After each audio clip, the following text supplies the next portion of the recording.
few viewers realize how much of the long-running discussion around Özge Yagay's actually intensified after a single interview moment during the promotion of Sapphire, where she spoke about emotional boundaries in relationships, not in a dramatic or revealing way, but in a calm, almost analytical tone. That interview circulated widely across fan pages, especially because audiences immediately began comparing her words to her past relationship with Gökberk Demirci, even though she never mentioned him directly. What stood out in that interview was her emphasis on gradual trust and emotional stability rather than intense, immediate connection, which many fans interpreted as a subtle reflection on her past experiences.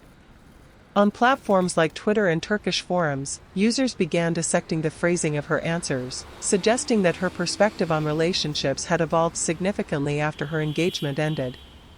While none of these interpretations were confirmed, the consistency of these discussions shows how audiences often read between the lines, especially when dealing with actors whose personal lives were once highly visible. At the same time, another layer of discussion emerged around whether her shift in tone was intentional, with some fans arguing that it reflected a conscious effort to maintain privacy after experiencing intense public scrutiny during her previous relationship. This interpretation aligns with her noticeably more controlled media presence in recent years, where she rarely shares personal details and keeps interviews focused on professional topics. Meanwhile, Demirci's approach has been noticeably different, as he tends to speak about emotions in a more open-ended way during interviews, which has occasionally reignited speculation about unresolved feelings, even when those interpretations are based on minimal evidence.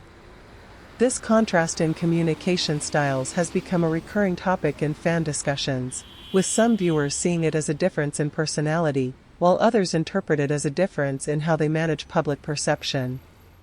What emerges from this is not a confirmed narrative, but a pattern of audience behavior, where even neutral statements are transformed into emotional subtext, raising a broader question about whether modern celebrity culture allows for genuine expression, or if every word inevitably becomes part of a larger story constructed by the audience itself.